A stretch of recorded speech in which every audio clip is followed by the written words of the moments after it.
ये इंसानी प्रकृति है कि जो चीज आपको नहीं मिली है वही आपको सबसे ऊंची चीज लगती है। जो आपके पास नहीं होता उस पल वही सबसे बड़ा लगता है। अगर आपने 2 दिनों से खाना नहीं खाया तो खाना भगवान हो जाएगा। आया ना? नहीं? हाँ। अगर आपको यह समझ नहीं आया तो मुंह बंद करके 2 मिनट तक अपनी नाक पकड़िए। अब आप भगवान चाहेंगे या हवा? हवा। अगर भगवान खुद पूछें हवा चाहिए या भगवान, आप कहेंगे आप भाड़ में जाइए, मुझे सांस लेनी है।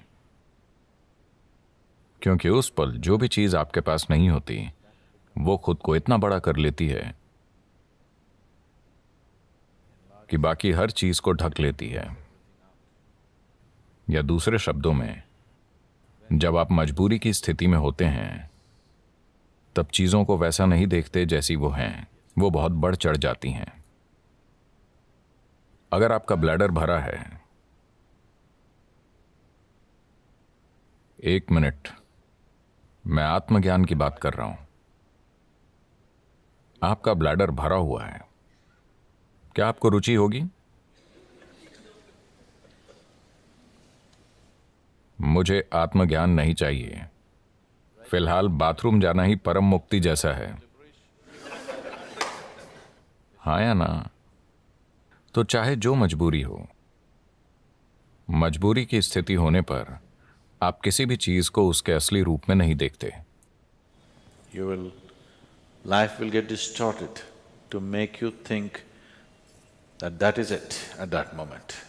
जीवन उस पल आपको ये सोचने पर मजबूर कर देगा कि यही सच है। तो इस तरह इंसानी जीवन एक मजबूरी से दूसरी में जाता रहता है। यह आपको चीजों को उनके असली रूप में देखने का कभी समय ही नहीं देता। अगर आप जीवन को वैसा नहीं देख सकते जैसा वो है, तो क्या आप उसे वैसे संभाल पाएंगे जैसे संभाला जाना चाहिए? बिल्कुल नहीं, है ना? अगर आप चीजों को उनके असली रूप में नहीं देखते तो आप उन्हें वैसे नहीं संभाल पाएंगे जैसे संभाला जाना चाहिए। इसी कारण लोगों के जीवन और समाज कई तरह से भद्दे हो गए हैं। जब मैं भद्दा कहता हूं तो मेरा मतलब है सामान्य।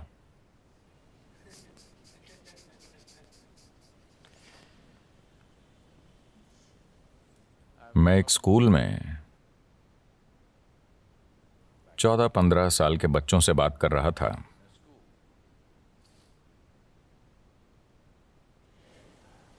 And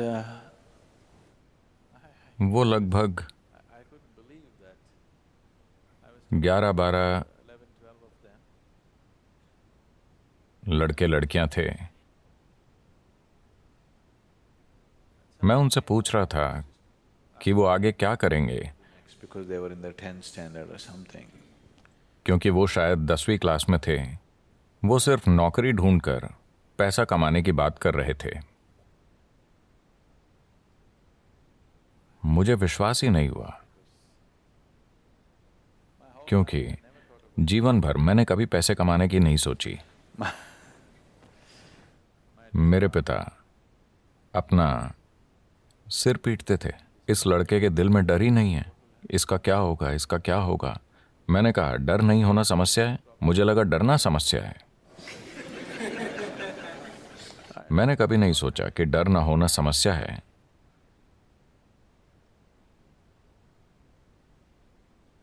तो परमात्मा का हुक्म था कि मैं एक डॉक्टर बनूं, क्योंकि मेरे पिता डॉक्टर थे। 10 साल की उम्र में मैंने उनसे कहा नहीं, ये तो मैं बिल्कुल नहीं बनूंगा, मैं डॉक्टर नहीं बनूंगा।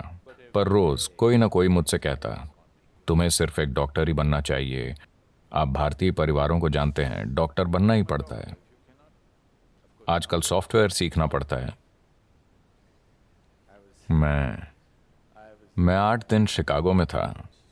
2 दिन पहले ही मैं भारत आया। तो 8 दिन पहले मैं शिकागो में था और वहां एक भारतीय व्यक्ति से मैंने पूछा, आप क्या करते हैं? और क्या सदगुरु, यानी वो एक सॉफ्टवेयर इंजीनियर है।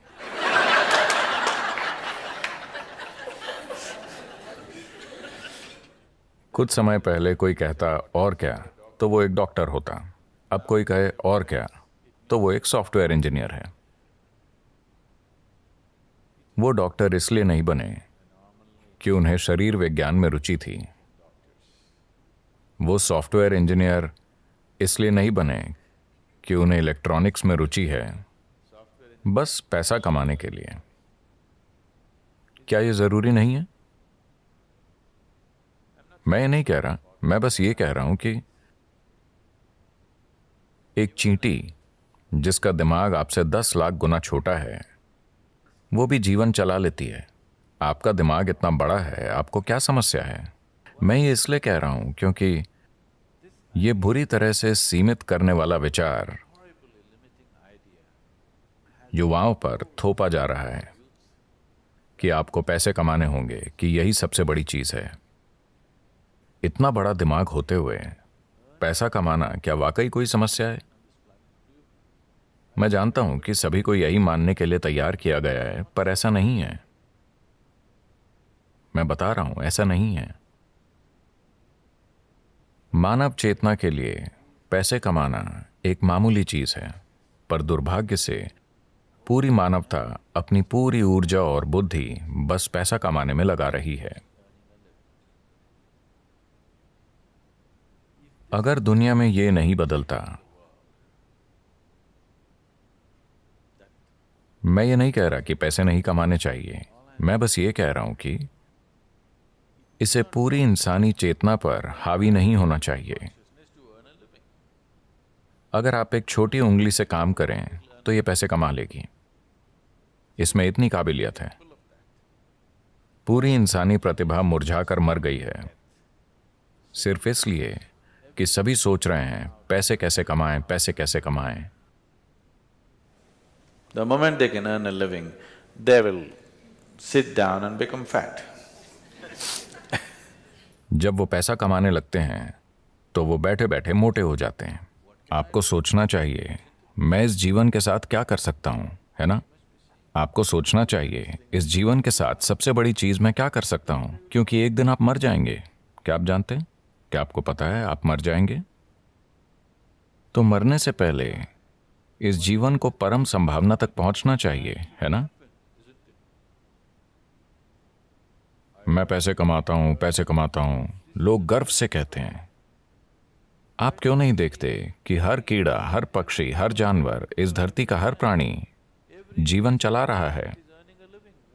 इतना गर्व कि मैं अपना जीवन चलाता हूं, इसमें इतना गर्व करने की क्या बात है? सभी अपना जीवन चला रहे हैं, है ना? सिर्फ इंसान ही इसे मुद्दा बना रहे हैं। बहुत बड़ा मुद्दा। जब मैं ये देखता हूं कि इंसानी बुद्धि जीवन चलाते चलाते कैसे कुर्बान हो गई है, तो विश्वास नहीं होता। मनुष्य कितना कुछ कर सकते थे, वो अद्भुत चीजें कर सकते थे, पर उसके बजाय वो पैसा कमा रहे हैं।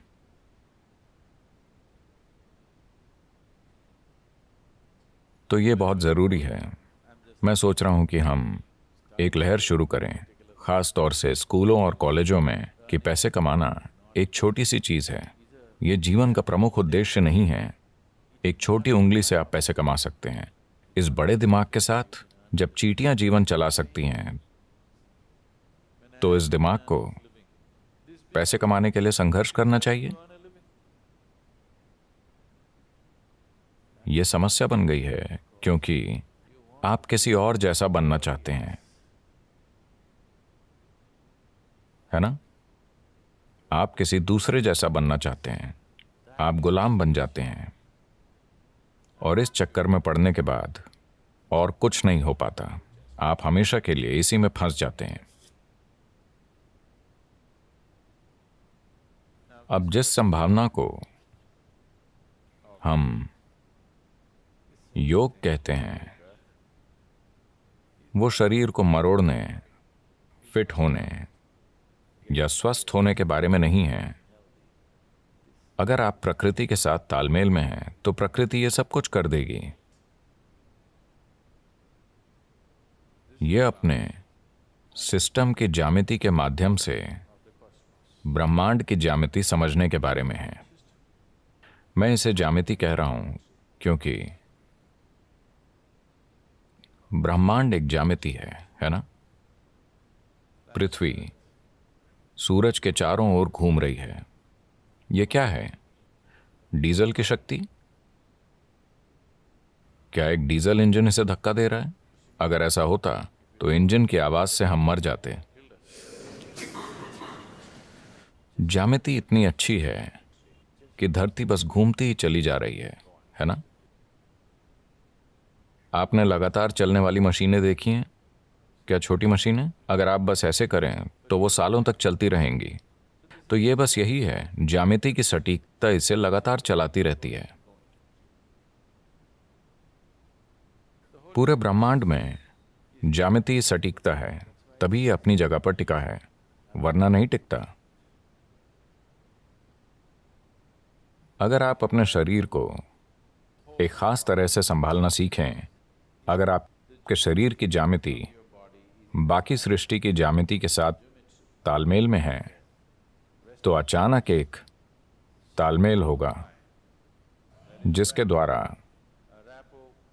आप पूरा ब्रह्मांड इसमें उतार पाएंगे। ये कोई छोटी चीज नहीं है। अगर आप बस ऐसे जिएं तो आप हड्डी और मांस का एक टुकड़ा हैं। अगर आप इसे सही कर लें तो अचानक ये कुछ और बन जाता है। शायद अब लोगों को ये अनुभव नहीं होता क्योंकि आपके पास टाटा स्काई, डिश नेट वगैरह है। पर मान लीजिए 80 का दशक है और आपके घर के टीवी में दूरदर्शन चल रहा है। आप अपना पसंदीदा क्रिकेट मैच देख रहे हैं। अचानक आपका टीवी बूप बूप करने लगा। तब आप छत पर जाते और वहां एक एल्युमिनियम एंटीना होता था। ऐसा किया, कुछ नहीं आया। वैसा करो, कुछ नहीं आया। पर उसे सही जगह पर घुमाने पर दुनिया आपके कमरे में उतर आती। यह भी ऐसा ही है। अगर आप इसे सही रखना सीख गए तो पूरा ब्रह्मांड आप में उतर आएगा। तो खुद की इंजीनियरिंग का मतलब बेहतर रूप से सांस लेना, ज्यादा स्वस्थ होना नहीं है। नहीं, ये मनुष्य होने की पूरी क्षमता को जानने के बारे में है।